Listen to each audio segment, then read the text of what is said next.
Hey everybody. There's tons of problems that you'll see over and over and over again with Windows Updater, where Windows will update things and then cause issues. So like right here, you see from April 27th, this is one where you get blue screens of death, files would be deleted, moved, so on. I'm going to show you a way to stop that from happening, to stop Windows from updating automatically. And because what I'll normally do personally is I'll wait, let the updates come out, and then see what kind of news articles come out about them. And then I'll update a week or two later if it seems like they're safe. And that way you don't have to deal with blue screens of death, deleted files, stuff crashing. And for me, I've got all my stuff backed up anyways, and you should definitely back up your files and everything. Use Google Drive, use a personal NAS, or even just an external hard drive. But still, you don't want to have to deal with it. So, at any rate, there's a couple of ways of doing this. One of the ways is an application called debotnet, which works really well, and it's got a whole ton of things. This gives you a quick idea about it. It has to do with things like privacy settings, telemetry, so on. And you can block updates from automatically happening from here, but because there's so much stuff on here and because it's kind of advanced, I don't want to talk about that one. Instead, I'm going to show you just another way of doing it. So, if you open up settings, and go to update. So there's a couple of things you can do. You can click pause updates, and this says pause updates for 7 days. You can actually click that, I think 4 times, and it'll pause it up to a month, 28 days maximum. So the issue with that is, of course, it's temporary. It doesn't keep them paused.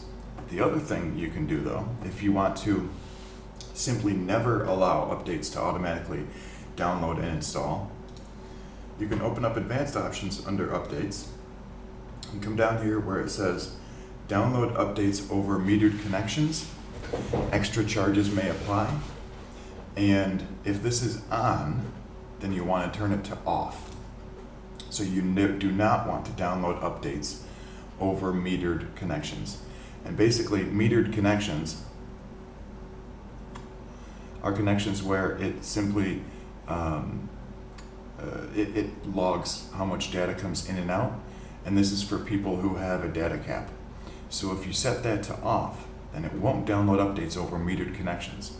Then what you've got to do, though, so after you've done that, you can close this, click on your connection. So now I've got Ethernet here, and click Network and Internet Settings. And now I do have Wi-Fi, and you can get to Wi-Fi settings through here as well. And then now I've got to find it. Let's see. I think it's in Adapter Options, but I might be wrong. Nope, it's not in here. Hang on. Connection Properties. Yeah, Connection Properties. So when you see your connection, Network 2, these are the connection properties.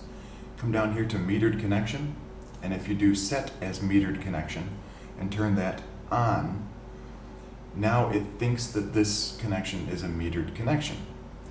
And so it won't automatically download the updates because it won't want to go over your data cap because you've told it not to do that. So, and again, you can pause it to temporarily disable them. This will basically permanently disable them. And what you'll end up with, the net result, and of course it went away, you'll get a notification here that'll say, updates should be downloaded or something like that, or there are updates that you should install or that you need to install, something to that effect. So you'll get an occasional message, maybe once or twice every time you turn your computer on, and it's a little obtrusive, but it's not terrible, and you just click an arrow and it goes away. And then no more updates. So if you've got your computer set up in the way you want it, you can do that. Now, you should definitely at least update once every 2 weeks or a month, something like that. These updates are primarily, the important ones are security updates. And yeah, there are feature updates too. And like Windows, in the new one, they've changed, I think, some of the icons and things like that.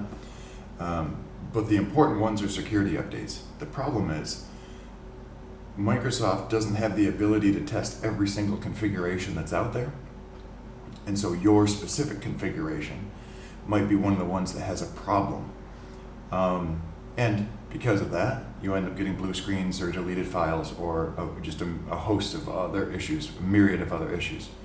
Turning off automatic updates can make that so it only happens when you say, okay, it's all right to update. And then just know that you're taking a little bit of a risk.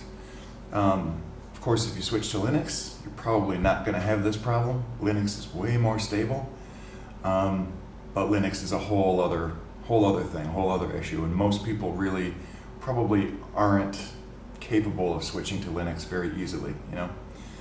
If you've got somebody who can put it on your computer for you, great, give it a shot sometime.